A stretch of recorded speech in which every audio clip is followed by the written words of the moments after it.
Bismillahirrahmanirrahim. Assalamualaikum warahmatullahi wabarakatuh. Bismillahirrahmanirrahim. Alhamdulillahirabbil alamin. Allahumma shalli wa sallim ala sayyidina Muhammad wa ala alihi ajmain. Amma ba'du. Hadirin hadirat rahimakumullah. Alhamdulillah, kita lanjutkan kajian kita tentang Sirah Nabawiyah, sejarah kehidupan dan perjuangan Nabi Muhammad SAW. Kebetulan ini juga bersamaan dengan masih di bulan Rabiul Awal, yaitu bulan kelahiran Nabi, di mana banyak orang mengadakan peringatan Maulid Nabi Muhammad SAW. Terakhir, kalau tidak salah, itu persiapan menuju ke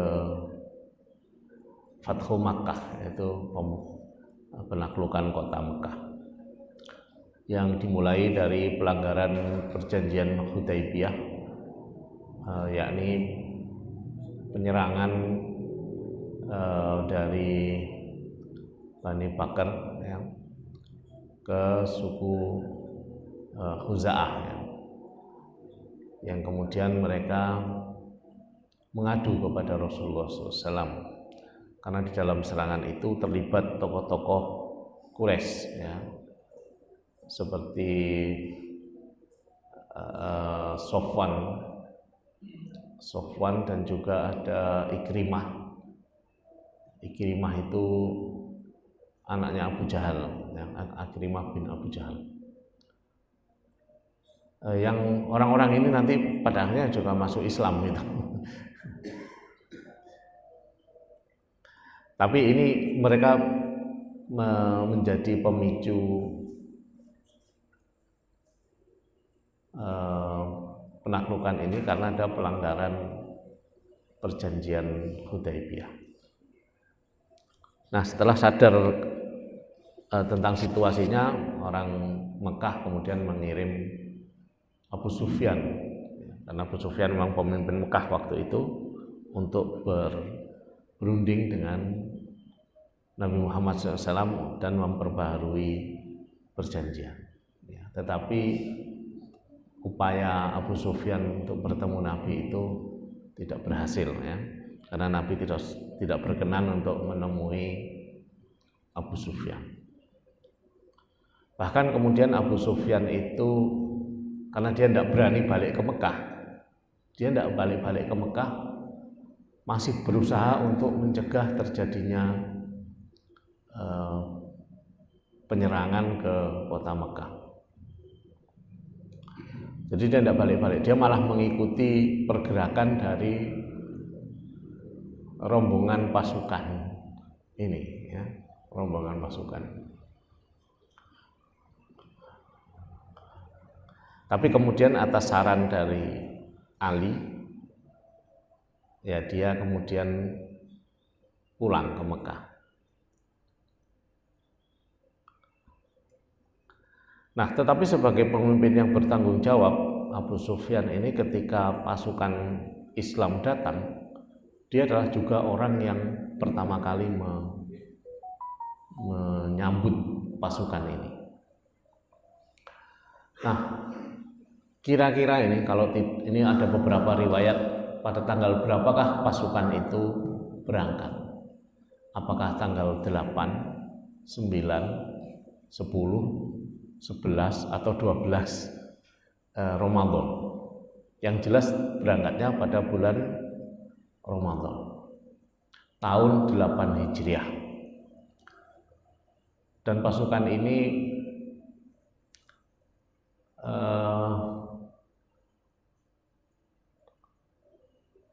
riwayat yang terbanyak itu 10 Ramadan berangkatnya itu.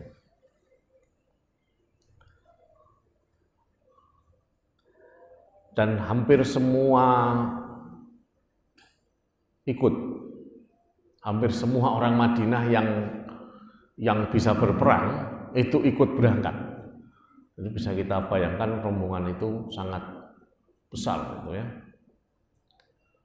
Ketika terjadi perang Khandaq, waktu kita ceritakan perang Khandaq, jumlah pasukan musuh yang mengepung Madinah itu mencapai 10.000, dan itu jumlah yang melampaui seluruh penduduk Madinah, mulai dari kakek-kakek sampai anak-anak. Itu kalau dijumlah nggak nyampe 10.000.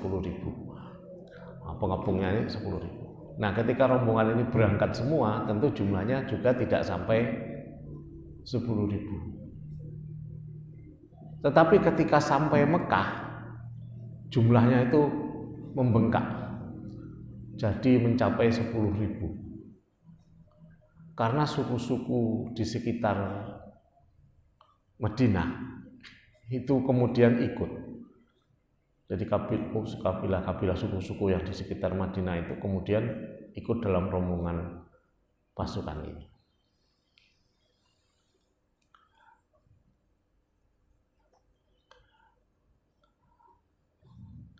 Nah, di Al-Abwa itu Abu Sufyan bin Al-Haris ya, dan Abdullah bin Abi Umayyah. Al-Abwa itu tempat dimakamkannya ibunya Nabi, yaitu wilayah antara Mekah dan Madinah. Ada desa namanya Al-Abwa. Itu Abu Sufyan dan Abdullah bin Abi Umayyah itu ingin menemui Nabi, tapi ditolak ya. Nah, di sini terjadi diplomasi keluarga.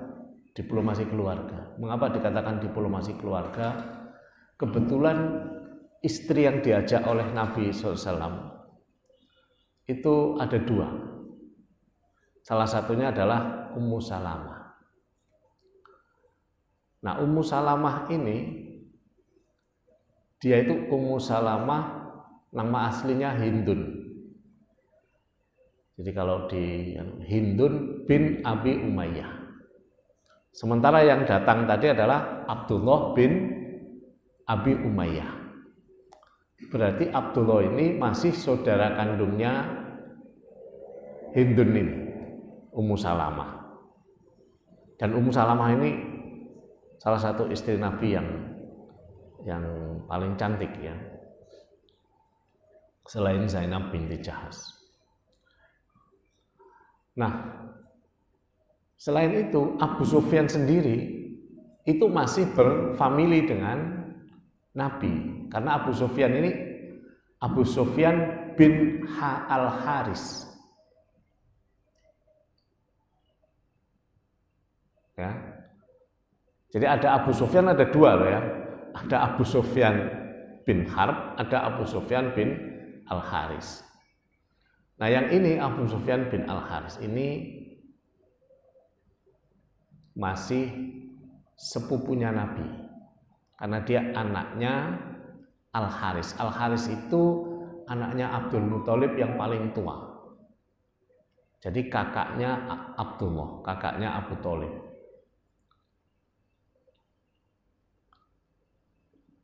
Dari ibu yang berbeda ya.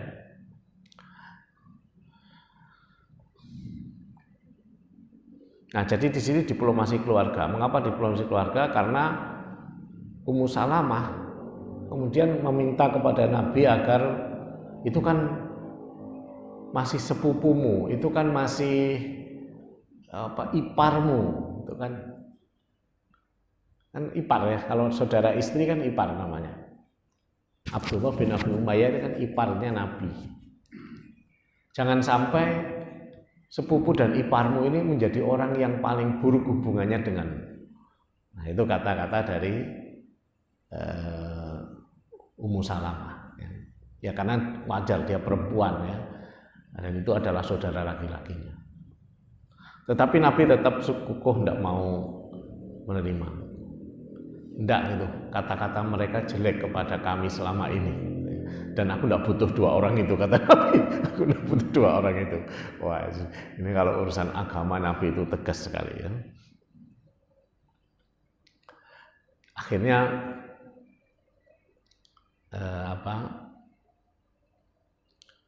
Abu Sufyan itu bawa anaknya yang kecil itu, kemudian mengatakan, ya sudah kalau begitu aku akan pergi terus mogok makan. Jadi ternyata jurus mogok makan itu bukan hanya zaman sekarang ya, zaman dulu sudah ada jurus mogok makan. Ya udah, saya akan mogok makan dengan anak saya sampai jangka waktu yang tidak terbatas. Jadi jangan-jangan itu orang-orang mogok makan itu ya niru strateginya ini Abu Sufyan bin Al-Harits ini. Dia sama anaknya mau pergi mogok makan. Nah, ketika itulah baru Nabi SAW merasa iba ya, sehingga menerima ini. Nah, sebelum ketemu Nabi itu Abu Sufyan ini ketemu dulu dengan Ali bin Abi Thalib. Ini hebatnya Ali bin Abi Thalib ini. Nanti kita tunjukkan. Ali bin Abi Thalib itu memang ilmuwan gitu ya. Jadi orang yang sangat alim ya. Beliau menyarankan kepada siapa ini tadi, Abu Sufyan ini, nanti kalau kamu berhasil ketemu dengan Rasulullah ya, kamu bacalah surah Yusuf ayat 91.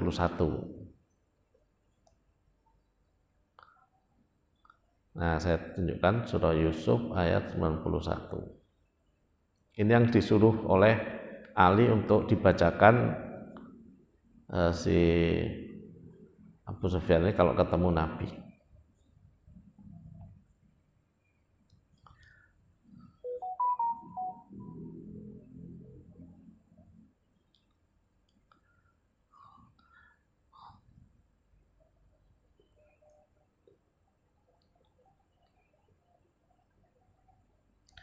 A'udzubillahi minasyaitonirrajim. Bismillahirrahmanirrahim.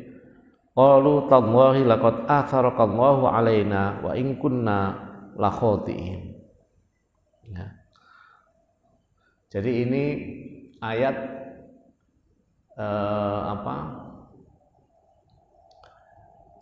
ketika saudara-saudara Nabi Yusuf itu meminta maaf kepada Nabi Yusuf. Ya. Nah, dan karena Rasulullah ini orang yang sangat cerdas, sangat hebat itu ya. Beliau menjawab juga dengan surah Yusuf. Jadi jawabnya dengan surah Yusuf ayat berikutnya, yaitu ayat 92. Qala la tathriba 'alaikumul yaum yaghfirullahu lakum wa huwa arhamur rahimin. Nah, jadi yaghfirullahu lakum, Allah mengampuni kalian, wa huwa arhamur rahimin, dan Dia adalah Zat yang Maha berbelas kasih.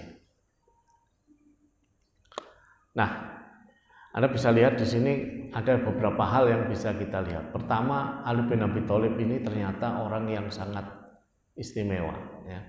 Ilmunya sangat dalam.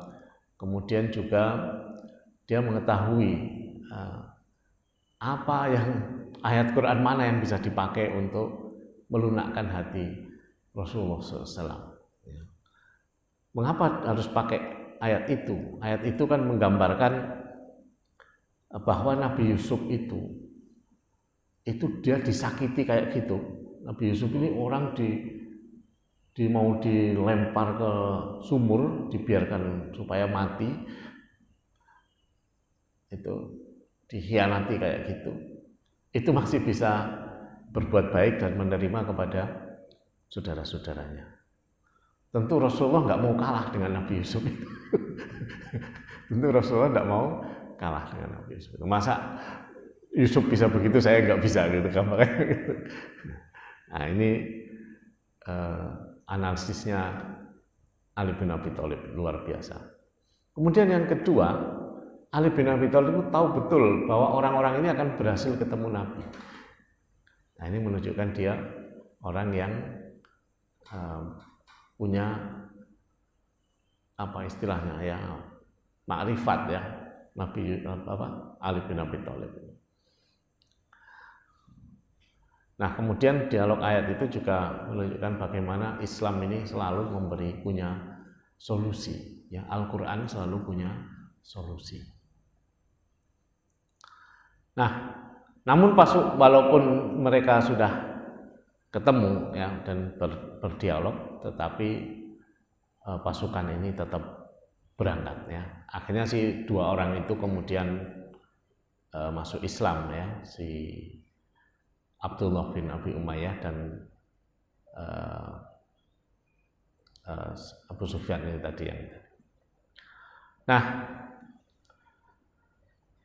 di saat yang sama, jadi ini ada rombongan berangkat dari Mekah, ada juga rombongan ada rombongan berangkat dari Madinah menuju Mekah, ada rombongan yang berangkat dari Mekah.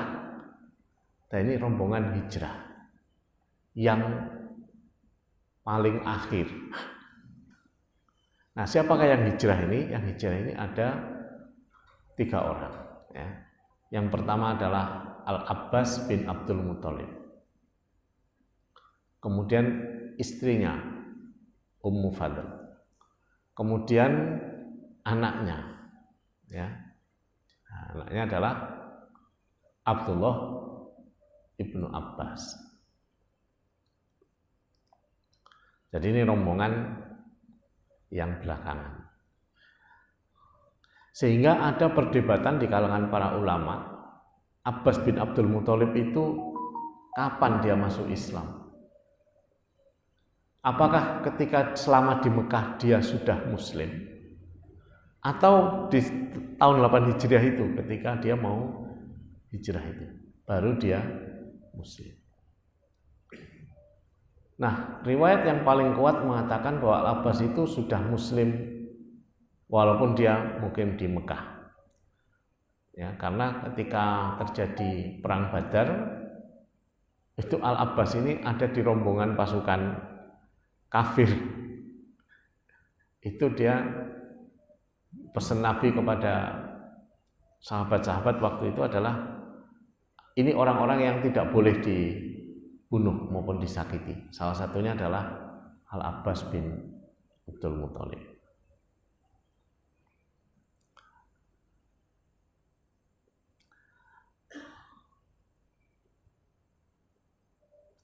Nah, rombongan dari Al-Abbas ini dengan rombongan dari Madinah ini akhirnya ketemu di satu tempat namanya Al-Juhfah.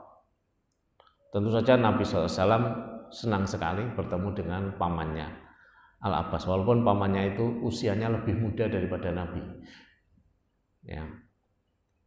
Jadi paman yang jatuhnya lebih muda karena berasal dari karena dia anak yang belakangan ya dari Abdul Muthalib, anak yang paling muda. Ketika sampai Isya, itu rombongan tiba di satu tempat namanya Mar al-Dhahran. Itu kalau tadi tempat ketemunya Nabi dengan dengan Al-Abbas itu masih jarak sekitar 180 kilo dari Mekah, atau 187 kilo dari kota Mekah itu ketemu. Nah, ketika Isya itu rombongan itu sudah sampai hampir tinggal 22 kilo lagi dari kota Mekah.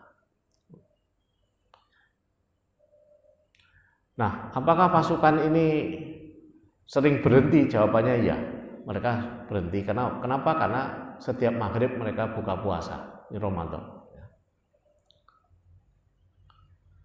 Perjalanan itu sendiri memakan waktu, ada yang mengatakan 1 minggu, ada yang mengatakan 9-10 hari, wallahu a'lam ya. Kita tidak tahu persisnya berapa hari.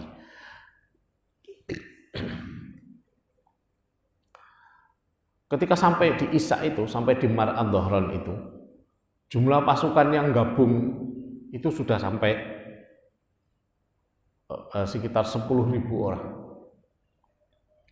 Kemudian Nabi memerintahkan mereka istirahat dan menyalakan api unggun. Dan mereka menyalakan api. Ternyata api yang dinyalakan ini karena begitu banyaknya orang itu akhirnya terlihat dari arah Mekah. Jadi ketika Abu Sufyan yang ini adalah Abu Sufyan yang pemimpin Mekah ya, bersama dengan Hakim bin Hazam, dia juga bersama dengan Budail bin Warqa. itu melihat arah Arafah. Wah, saya belum pernah melihat nyala api seterang itu. Itu pasti dari suku Khuza'ah, kata teman-temannya Abu Sufyan. Itu pasti dari suku Khuza'ah. Tidak mungkin, kata Abu Sufyan. Suku Khuza'ah tidak akan mungkin sanggup membuat nyala api seterang itu. Ini pasti rombongannya lebih besar. Nah, berarti Bapak Ibu sekalian, sampai di 22 kilo dari kota Mekah, itu orang-orang Mekah itu tidak tahu mereka mau diserang. Berarti pesan Nabi dari Madinah dari awal itu, kita wajib merahasiakan pergerakan pasukan ini. Itu terjaga sampai di Mar'ad Dhahran ini. Tidak ada yang tahu. Orang Mekah tidak tahu rombongan ini sampai. Sudah di depan pintu kota Mekah, kan 22 kilo tinggal dekat gitu ya. Kalau dari sini 22 kilo itu kemana ya? Sana ke pintu gerbang Bintaro Organon sana. Jalan Veteran. Dari sini udah 22 kilo itu. Udah dekat ya.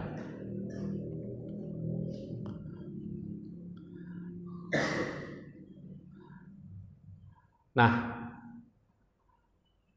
apa yang terjadi kemudian? Apakah perang dibiarkan terjadi? Jawabannya adalah tidak. Pertama, Al-Abbas itu ingin sekali mencegah perang. Dia ingin bagaimana caranya orang Mekah itu bisa tahu. Ya, tapi tujuannya bukan supaya mereka bersiap-siap menghadapi pasukan ini, tidak. Supaya mereka menghadap Nabi dengan baik-baik. Itu tujuannya dari Al-Abbas. Bahkan Al-Abbas itu pergi mengendarai keledainya Nabi, behal apa namanya? Apa istilahnya itu? Bihol apa bahol? Orang Arab menyebut itu makhluk antara keledai dan kuda. Itu dinaiki oleh Al-Abbas dan itu milik Nabi, warnanya putih. Dinaiki. Dia berharap orang Mekah bisa melihat dia, karena itu dia mendekat betul ke Mekah. Ketemulah dengan rombongan Abu Sufyan sama Budel ini tadi, ya, sama Hakim ini. Abu Sufyan, Hakim, sama Budel ini tadi, 3 orang. Yang mereka biasa patroli ya, namanya juga pemimpin kabilah patroli. Ketemulah dengan Al-Abbas ini. Nah, maka Al-Abbas kemudian mengingatkan, kamu tidak akan sanggup melawan pasukan kali ini, kalian tidak akan sanggup melawannya. Daripada nanti terjadi pertumpahan darah yang tidak perlu, sebaiknya kalian menghadap saja kepada Rasulullah SAW. Dan Abu Sufyan mau, ya sudah, saya akan menghadap. Maka dibawalah rombongan ini. Tapi kan pesan Nabi, tidak boleh ada orang Mekah yang tahu kepada pasukan penjaga di pos-pos perbatasan. Nah, sampailah mereka di satu pos pertama. Dibiarkan lepas. Kenapa?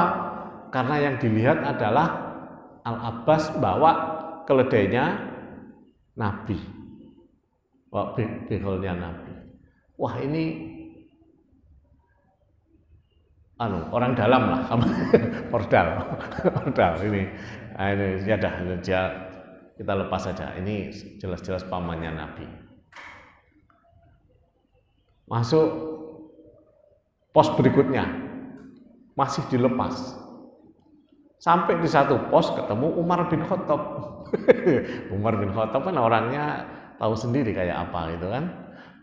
Dihadang nggak boleh, nggak boleh ketemu. Ya, nggak boleh ketemu.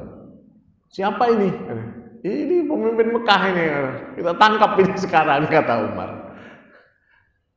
Atau kita eksekusi aja gitu kan. Dia memang hobinya gitu ya. Eksekusi aja. Akhirnya sama Al-Abbas diberitahu ke Umar itu. Ini mau menghadap kepada Rasulullah SAW. Jadi yang merayu Umar itu Al-Abbas ini. Umar akhirnya melepas sampai ketemu Nabi, tapi mereka berdebat itu sepanjang perjalanan sampai ketemu Nabi, sampai di depan Nabi itu masih debat ini antara Umar dengan Al-Abbas. Ini utusan dibiarkan atau harus dieksekusi gitu. Itu mereka debat sampai di depan Nabi. Eyel-eyelan lah, kalau orang Jawa bilang itu eyel-eyelan. Sampai akhirnya Nabi SAW yang menengahi perdebatan antara Al-Abbas dengan Umar ini. Kemudian, tapi Nabi tidak mau menemui Abu Sufyan waktu itu. Dah bawa 3 orang ini, mau bawa pergi dulu ke tempatmu, kata Nabi. Yang di tempatnya siapa? Al-Abbas. Dah nginep di sana dulu. Ya, besok pagi baru ketemu saya. Jadi Nabi mau istirahat dulu. Orang-orang ini tidur di tendanya Al-Abbas. Kemudian pagi-pagi mereka bertemu dengan Nabi. Tapi sebelum ketemu, Abu Sufyan itu bangun karena suara adzan. Jadi pasukan ini adzan, bangun, kemudian mereka wudhu terus sholat berjamaah. Terus kata Abu Sufyan, apakah mereka itu memang selalu seperti ini? Jawab Al-Abbas, iya. Apakah mereka sepatuh dan setaat ini kepada Muhammad? Iya. Aku belum pernah melihat kepatuhan dan ketaatan seperti ini, bahkan di kalangan orang-orang Persia dan orang-orang pemimpin Persia dan pemimpin Romawi. Nah, di situ Abu Sufyan itu mulai mulai tersentuh dengan Islam, tapi masih bandel, gitu ya. Masih ada bandelnya, masih ngeyelnya masih ada. Jadi ketika pertama pagi itu, setelah selesai sholat subuh, kemudian diterima oleh Nabi, pertanyaan Nabi yang pertama itu adalah, apakah belum waktunya kamu bersaksi bahwa dia ada Tuhan selain Allah? Terus kata Abu Sufyan, kalau melihat kenyataan sekarang ini, jadi dia masih panjang itu ngomongnya, kalau melihat kenyataan ini, kayaknya memang saya harus mengakui bahwa dia ada Tuhan selain Allah gitu.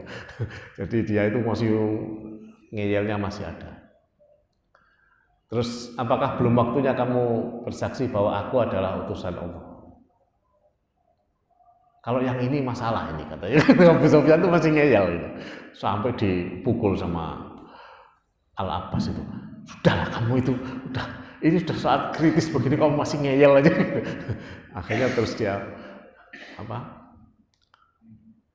mengucapkan syahadat.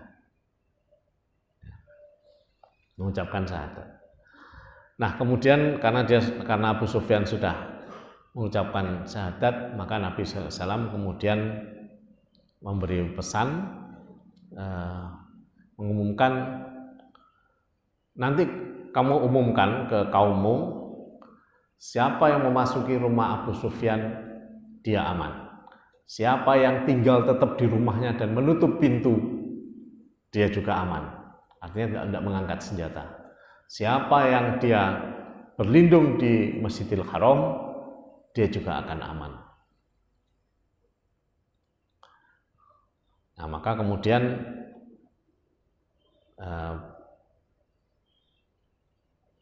Abu Sufyan menerima pesan itu. Tapi dia menyaksikan defile. Defile itu apa ya? Pasukan ini berbaris, kelompok demi kelompok. Wah, ini rombongan siapa? Ini rombongan Ansor. Wah, rombongan Ansor. Kebetulan pemimpinnya namanya Sa'ad. Ya. Sa'ad bin Ubadah. Nah, Sa'ad ini orang Ansor. Itu apa istilahnya? Ngeledek, bukan ngeledek dia itu sebenarnya. Dia itu ngeledek atau apa ya istilahnya? Dia itu mengatakan begini, ini hari yang besar, ya. Hari di mana akan banyak korban, akan ada pembantaian itu gampangannya gitu saat ini.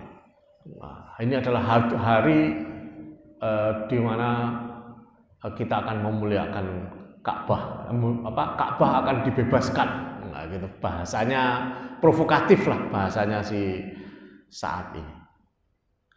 Ngerilah si Abu Sufyan itu, ya. Wih, apakah betul gitu?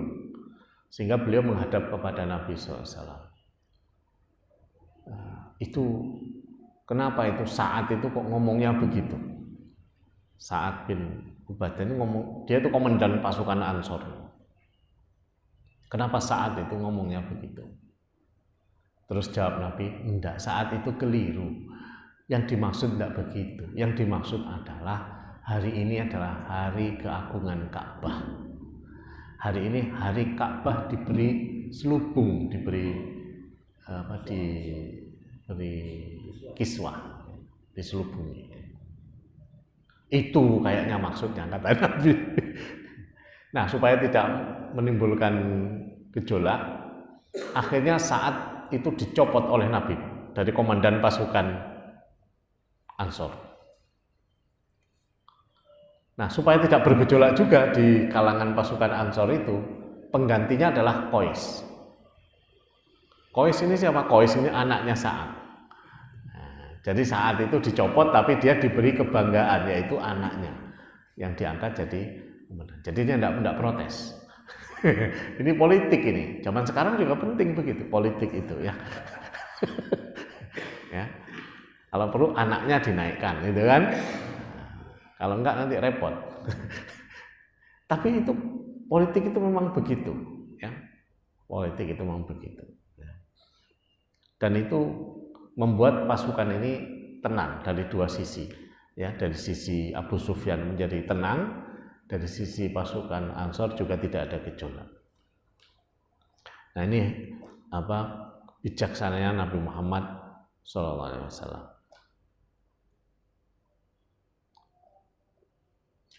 Nah, akhirnya Abu Sufyan benar-benar kembali ke Mekah dan dia mulai mengumumkan, ini Muhammad telah datang dengan membawa pasukan yang tidak akan bisa kita lawan. Siapa yang masuk rumah Abu Sufyan, dia akan aman. Itu Abu Sufyan itu nggak dipercaya omongannya ini. Orang-orang Mekah itu tetap nggak percaya ada pasukan mau datang. Sudah gitu, dia nggak percaya omongannya Abu Sufyan.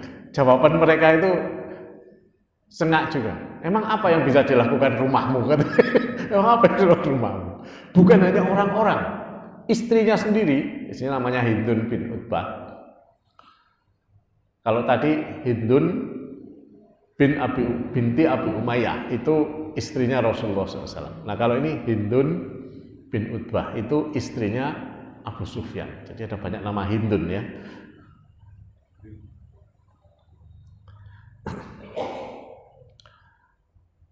Terus istrinya sendiri juga mengatakan begitu. Emang apa yang bisa kamu lakukan dengan rumah ini? Jadi diledek lah sama orang-orang Abu Sufyan. Tapi dia tidak putus asa. Walaupun seperti itu, dia tetap teriak-teriak terus. Siapa yang tinggal masuk rumah Abu Sufyan, dia aman. Siapa yang masuk Masjidil Haram, dia aman. Siapa yang tetap tinggal di rumah menutup pintu, dia juga aman. Nah, karena terus-menerus disampaikan, akhirnya panik juga orang Mekah ini. Panik juga, berhamburan mereka. Ada yang lari ke masjid, ada yang lari ke rumah masing-masing, nutup pintu. Apakah semuanya? Jawabannya tidak. Ada puluhan bahkan ratusan orang yang kemudian membentuk pasukan untuk melawan pasukan ini. Ya, orang-orang itu diantaranya adalah Sofwan bin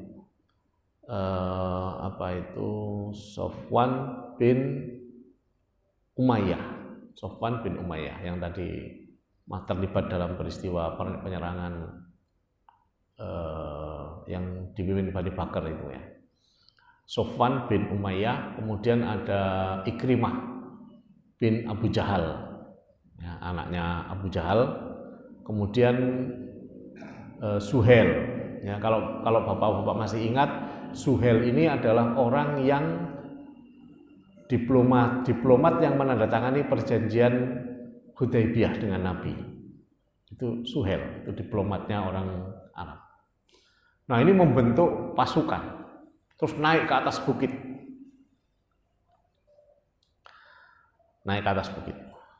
Nah, pasukan ini oleh Nabi dibagi-bagi. Ada yang masuk dari arah jadi Nabi mengatur ulang pasukan di daerah namanya Dzutuwa, ya. Ada masuk dari arah Qudai, yaitu pasukan yang dipimpin oleh Khalid bin Walid. Kemudian ada Zubair bin Al-Awam, itu masuk dari arah utara. Kemudian pasukan dipimpin oleh Qais bin Sa'ad tadi, anaknya Sa'ad tadi, dari rombongan Ansor tadi, masuk dari arah barat. Kemudian Nabi SAW sendiri masuk dari arah Kada bersama dengan Abu Ubaidah bin Jarrah. Jadi pasukan sudah dibagi-bagi. Nah, yang bukit yang dinaiki oleh pasukan yang dipimpin oleh siapa tadi, Sofwan, Ikrimah dan Suhel tadi, itu kebetulan bukit yang searah dengan masuknya Khalid bin Walid. Nah, jadi sial mereka. Mereka sial karena ketemu dengan pasukannya Khalid bin Walid. Akhirnya perang. Jadi di Fathu Mekah itu bukan tidak ada perang, ada perang, yaitu perang yang terjadi antara pasukan Khalid bin Walid ini dengan pasukannya Sofwan, Ikrimah, CS. Bahkan ada 2 prajurit Muslim yang gugur, ya, syahid dalam peperangan itu. Sementara dari pihak kafir mati jumlahnya, riwayatnya beda-beda. Riwayat yang paling kecil jumlahnya 13. Yang mati 13 orang. Yang terluka banyak. Riwayat kedua mengatakan yang mati itu sampai 40 orang. Dan jumlah yang terbanyak itu sampai 70 orang. Nah, ini mungkin terlalu dibesar-besarkan yang 70 ini, kayaknya nggak sampai lah jumlah yang mati itu. Nah, peristiwa perang ini sampailah kepada Rasulullah SAW bahwa pasukan Khalid bin Walid terlibat peperangan dengan orang-orang Mekah. Apa pesan Nabi? Pesan Nabi adalah tolong sampaikan kepada Khalid bin Walid agar menahan diri. Agar menahan diri, jangan sampai jatuh korban lagi. Jadi luar biasa ini, Rasulullah SAW itu mencegah terjadinya peperangan. Sudah jelas-jelas orang-orang itu jahat, melanggar perjanjian, sudah jelas-jelas menyerang kepada pasukannya Khalid, yang di pasukan Islam yang datang dari arah barat itu. Tetapi Nabi masih memerintahkan agar Khalid mau menahan diri supaya tidak terjadi banyak kurban. Jadi kelihatannya Nabi SAW ingin perpindahan kekuasaan itu berjalan dengan smooth, ya, dengan tidak penuh gejolak, gitu ya. Ya, memang jadi kondisi negara lebih stabil, gitu ya. Memang begitu kan politik itu. Harus begitu ya. Karena hanya dengan begitu kita bisa melakukan pembangunan. Gitu kalau alasan zaman sekarang begitu.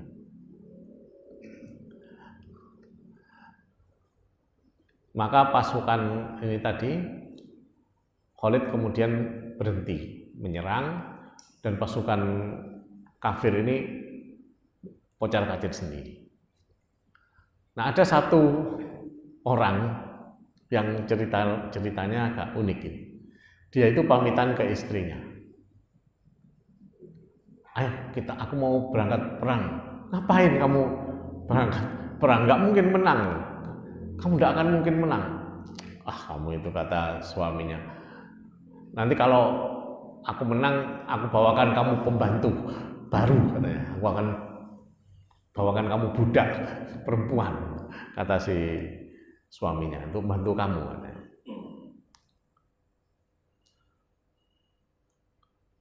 Terus kalau kalah, suaminya tidak jawab. Berangkatlah dia ikut perang itu tadi. Begitu korbannya banyak kan dia lari pulang lagi ketemu istrinya. Mana pembantu yang kamu janjikan itu, kata istrinya. Mana pembantu yang kamu janjikan itu?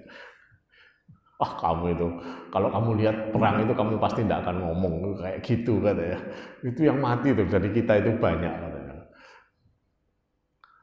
Nah, jumlah korban yang banyak ini di kalangan orang kafir itu sampai ada yang membuat teori yang menurut saya nggak masuk akal, gitu ya. Ada sampai yang mengatakan begini, itu orang yang disuruh Nabi ngirim pesan ke Khalid bin Walid itu kayaknya salah. Maksudnya salah ngomong gitu. Kata Nabi, jangan sampai ada korban, tapi pesannya habisi saja. Sampai ada yang membuat teori seperti itu. Ya menurut saya itu tidak masuk akal, ya. Tidak ada cerita sahabat Nabi kok dipesan A kok bicaranya B, itu kayaknya nggak masuk akal, ya.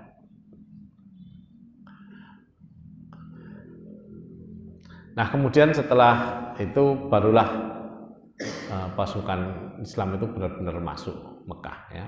Terjadinya pada tanggal 20 Ramadan 8 Hijriah, ya. Jadi berangkatnya tanggal 10 Ramadan, Fathu Mekah tanggal 20 Ramadan. Berarti perjalanan 9 sampai 10 hari. Itu menurut riwayat yang kuat seperti itu.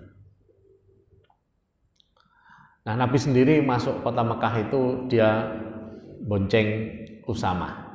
Siapa Usamah? Usamah ini anaknya Zaid bin Harisah. Kalau anaknya Zaid bin Harisah berarti cucunya Nabi.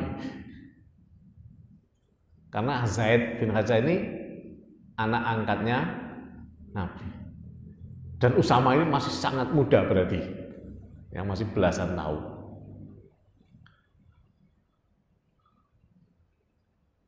Itu di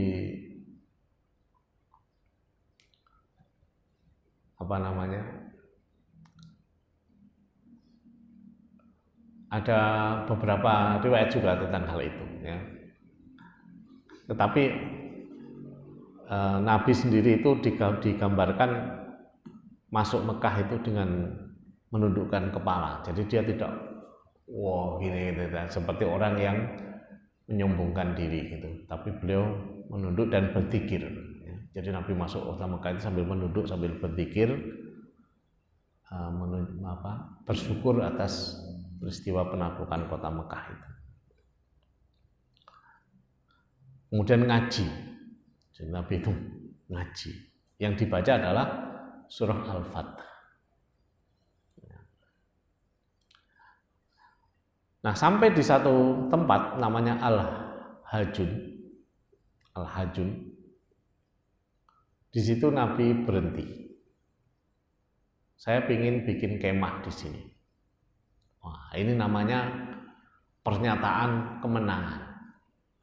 Mengapa begitu? Pertama, dulu Nabi SAW sama Sayyidah Khadijah itu sempat tinggal di wilayah itu. Jadi mengenang masa lalu, ya. Bersyukur ada siapa dengan istrinya dulu, yaitu Khadijah.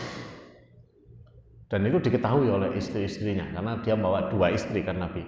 Yang pertama tadi siapa? Hindun bin Abi Umayyah atau Ummu Salamah. Yang kedua adalah Maimunah. Jadi Nabi bawa Maimunah dan Ummu Salamah. Dan mereka melihat bagaimana kecintaan Nabi kepada Khadijah. Sampai masuk kota Mekah, menyempatkan diri berhenti bikin kemah di tempat dulu dia tinggal bersama istrinya itu. Dan kebetulan di tempat itu pula, di wilayah itu pula, orang-orang Mekah dulu rapat untuk memboikot Bani Hashim. Nah, jadi ini benar-benar pernyataan kemenangan, gitu ya. Inilah tempat di mana dulu saya sama istri, ini juga dulu tempat di mana mereka berkhianat kepada kami dengan memboikot Bani Hashim, ya, orang-orang kafir Quraisy itu. Jadi Nabi tinggal di situ. Sampai ditawari oleh orang-orang, gimana kalau tinggal di sini? Enggak, kata Nabi. Bagaimana kalau di tempatnya Ja'far? Bukan Ja'far, siapa? Aqil. Ini tempatnya Aqil. Aqil itu saudaranya Abu Thalib. Anaknya Abu Thalib. Tempatnya Aqil. Memang masih ada yang dia punya, kata Nabi. Sudah nggak ada lagi. Nah, kemudian setelah itu beliau memakai serban warna hitam. Jadi serbannya tidak mesti putih, tidak mesti merah, tapi juga kadang-kadang memakai serban warna hitam, terus tawaf. Nah, itulah berarti tawaf kudum. Yani kalau kita datang masuk Mekah, kemudian tawaf, itu tidak harus memakai pakaian ihram. Ya, karena tawaf kudum Nabi itu dia pakai pakaian biasa, pakai serban hitam. Berarti orang tawaf kudum yang bukan tawaf terkait dengan umroh atau haji itu boleh pakai pakaian biasa. Nabi tawaf. Ya.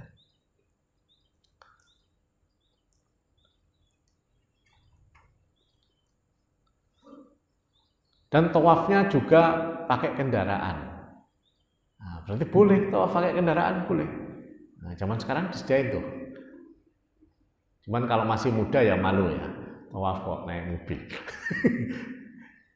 Nabi tawaf ini naik unta. Naik unta. Jadi tawaf naik kendaraan itu boleh. Jadi di dalam peristiwa Fathu Mekah ini ada banyak hukum yang bisa diperoleh ya. Tawaf kudum, demikian pula tawaf wada itu tidak harus pakai pakaian ihram. Kemudian yang kedua, tawaf itu ternyata tidak harus jalan kaki, boleh juga naik kendaraan. Ada teman saya itu tawafnya naik taksi. Jadi taksi itu disuruh mengelilingi Masjidil Haram dari jalan raya itu 7 kali. Ada itu teman saya itu, kamu ini iseng banget itu. Habis saya susah banget itu, suruh mau masuk ke Masjidil Haram susah banget itu. Kendaraan ini udah saya suruh tawaf aja di mobilnya, saya suruh tawaf aja. Dan tawaf betul pakai taksi. Jadi ada orang tawaf pakai taksi. Ya tentu bayarnya mahal. Ya, bayarnya mahal. Ya. Karena kan ngelilingi jauh jaraknya itu.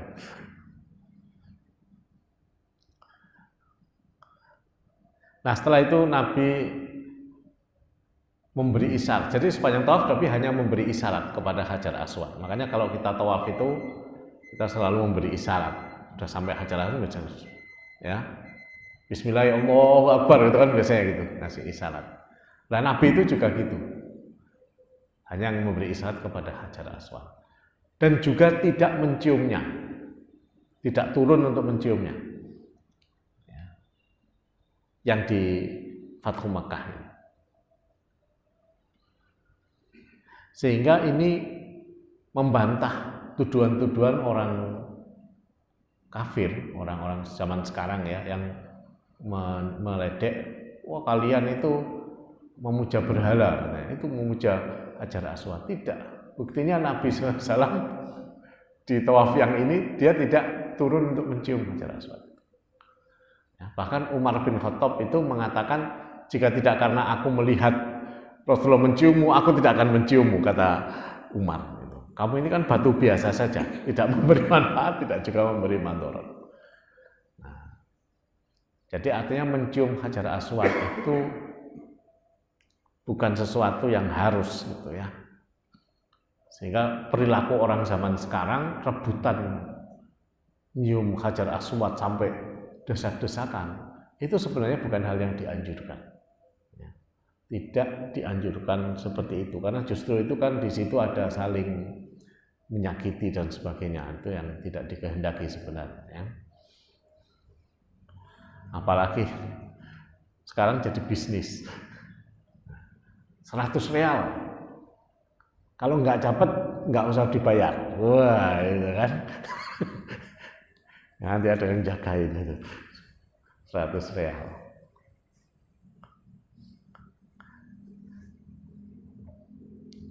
Ya, tapi kalau Anda masih muda, masih memungkinkan untuk mencium Hajar Aswad, ya lakukanlah itu ya, kalau bisa lakukanlah ya. Sekali-sekali lah, masa enggak pernah. Ya, mumpung masih kuat gitu.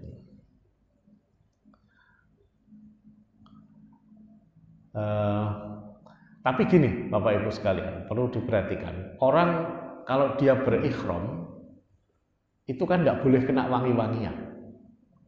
Jadi jangan ketika belum selesai Anda umrohnya belum selesai, belum tahallul, nyium Hajar Aswad. Nah itu bisa kena dam gitu. Harus bayar dam karena kena wangi-wangian. Ya. Kadang orang tidak paham gitu. Lagi tengah tawaf, dia mendekat ke Ka'bah, nempel-nempel ke Ka'bah. Ka'bah kan wangi, tidak boleh. Jadi selesaikan dulu ininya, umrohnya.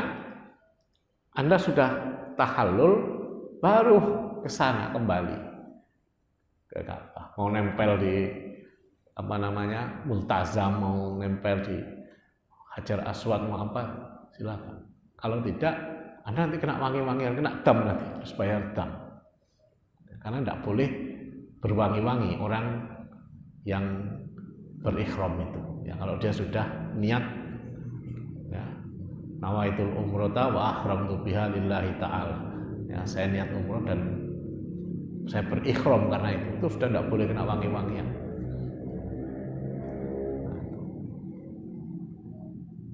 Kadang-kadang juga lupa itu. Kan kadang-kadang sebelum mulai itu kita masuk kamar dulu. Ada yang mandi dulu. Mandi tidak boleh pakai sabun. Pakai sabun wangi-wangi. Kena dam, bayar dam.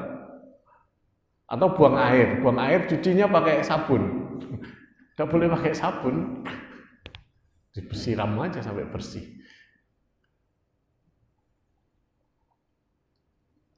Nah, ini yang perlu diperhatikan.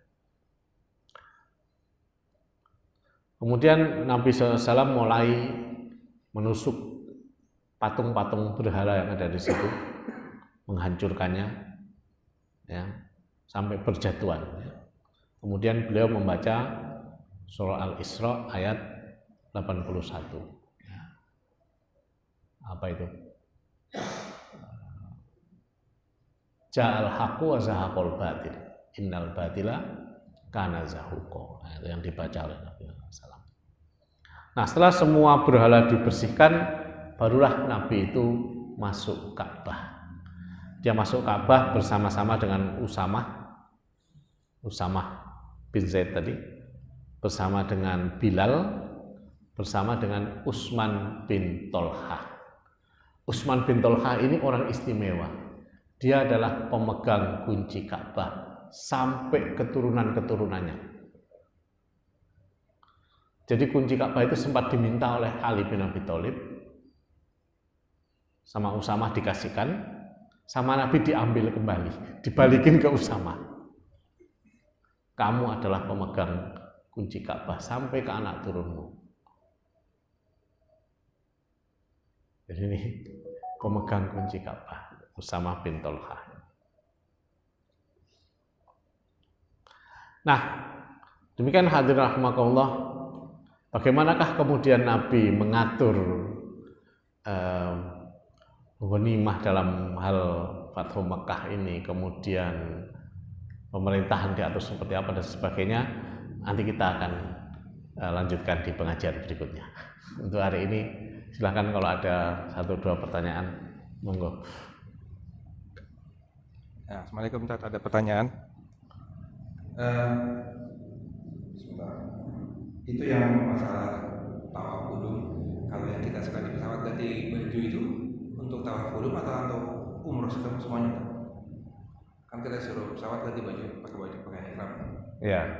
Apakah itu hanya untuk tawafnya saja atau untuk semua pelaksanaan umroh? Untuk tawaf saja. Jadi kalau ada tawaf kudum saja, nggak apa-apa. Tapi kalau ada langsung, kalau orang sekarang itu kan maunya efisien ya. Jadi tawaf kudumnya disatukan dengan tawaf umroh. Nah begitu dia menjadi tawaf umroh, ya wajib pakai pakaian ihram. Karena orang sekarang kan maunya efisien. Sekalian aja, ngapain ini. Ya, makanya biasanya jadi ada begini, orang datang ke Mekah kan tidak mesti umroh, ya boleh saja dia tawaf kudum aja, masuk Mekah dia tawaf kudum tanpa harus umroh dulu. Atau orang yang melakukan haji ifrad, haji ifrad kan dia bisa datang tawaf kudum dulu, nanti dekat haji baru dia pakai ihram. Bisa. Tapi begitu Anda niat ihram, ya otomatis berikhram. Niat umroh otomatis berikhram. Anda niat haji otomatis berikhram. Kalau itu kan ini terkait dengan ibadahnya. Gitu. Sama kali yang teman Ustaz tawaf naik taksi. Ya. Itu dia bisa ngeliat titik awalnya. Apakah bisa kelihatan dari luar? Ya, dia mengira-ngira aja. Waduh, kira-kira. Iya. Jadi kan titik pakai ini. Oh, GPS. Pakai GPS ya.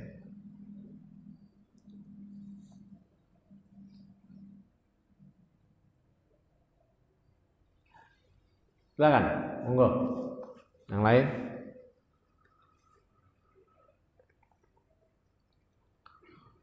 Kalau tidak ada, kita tutup. Satu lagi. Itu kalau di hotel kalau salah sabunnya nggak wangi gitu. Apa? Sabun untuk orang jamaah umroh biasanya ada sabun yang nggak wangi disediakan sama mereka. Kalau itu gimana tuh? Kan ada. Ya mungkin kalau nggak wangi nggak apa-apa, asal nggak wangi. Emang ada ya? Ada kan? Oh ada ya. Ya kalau ada boleh berarti. Nah, sabun yang tujuannya untuk bebersih itu ada dua pendapat memang. Ya. Ada pendapat yang mengatakan dia tidak termasuk kategori wangi-wangian karena tujuannya bukan untuk wangi-wangian, tetapi untuk membersihkan. Nah, jadi ada pendapat yang membolehkan sehingga tidak terkena dam. Tapi kalau kita ikhtiyat itu hati-hati. Ya kalau ada seperti itu ya kita bayar dam. Kan bayar dam kan tidak mahal juga. Ya, paling kalau di sana itu 350 rial. Ya, kalau orang bisa pergi umroh ya bayar segitu ya mestinya bisa. Gitu ya. Anda jangan ngeman-ngeman nggak bayar dam. Sementara nanti kita khawatir ibadahnya menjadi sia-sia kan. Ya, segitu ya dikorbankan aja. Ya, gak apa-apa. Saya kemarin bayar dam. Kadang-kadang nggak sengaja membunuh binatang. Pakai ihram. Nggak sadar gitu. Hah? Walaupun nggak sengaja. Rambut rontok kalau rontok sendiri tidak apa-apa. Tapi kalau nggak apa-apa kan kita enggak. Tapi kalau kita tarik rontok, nah itu bayar dam. Satu rambut satu kambing. Enggak. Sampai saat ini belum ada fatwa yang membolehkan. Kecuali di madhab Hambali, ya di kitab Al-Mughni tulis oleh Ibnu Qudamah itu boleh menyembelih dam di tanah halal. Tapi bukan tanah haram, di tanah halal apabila penyembelihan di tanah haram tidak memungkinkan. Nah, kalau memungkinkan ya jadi tidak boleh. Nah, kemarin Menteri Agama dan juga Menteri PMK itu menghadap ke MUI minta fatwa agar penyembelihan dam itu boleh dilakukan di Indonesia. Itu MUI tidak mau ngasih. Apa itu Pak Menteri itu ya, dipresentasikan ekonomi aja. Ini bukan masalah ekonomi, ini masalah ibadah. Jadi menterinya dimarahin. Yang ditampilkan hanya potensi ekonominya. Bukan begitu. Jadi kalau Anda mau mencari hukum yang lebih ringan, masyakotnya harus ada dulu. Karena al-masyakotu tajlibut taisir. Masyakot itu bisa menarik kemudahan. Masyakotnya dulu harus ada, baru kita bicara kemudahannya. Masyakotnya aja belum ada, mau bicara kemudahan nggak bisa. Selain itu, problem dam itu juga bisa diatasi dengan pendekatan lain, yaitu puasa. Puasa 3 hari dan 7 hari. Nah, itu yang 3 hari di sana, ya, puasa ba'atin idza raja'tum, dan 7 hari ketika kamu pulang, 10 hari itu bisa ganti dam itu. Ada solusi lain kok, nggak usah maksain menyembelih di sini. Begitu alasan dari MUI. Ya kalau memang nggak mungkin, ya kita sosialisasikan fatwa puasa itu.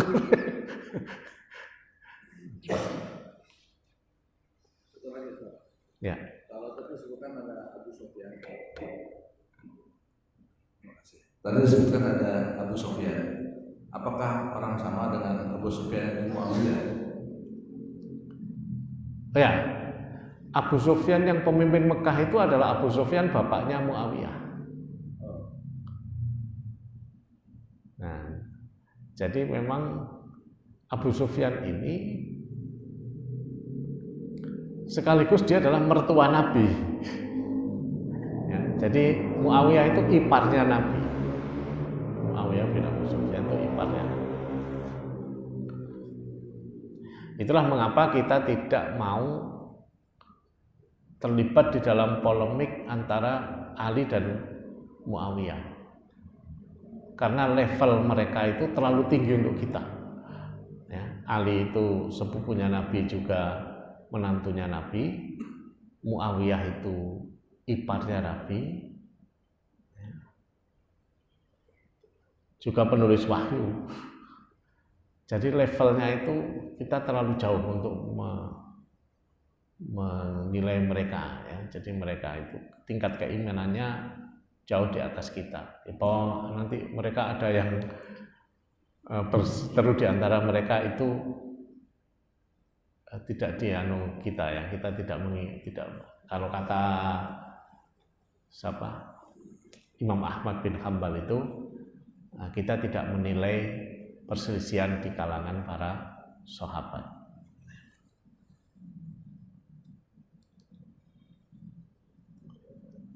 Ada lagi?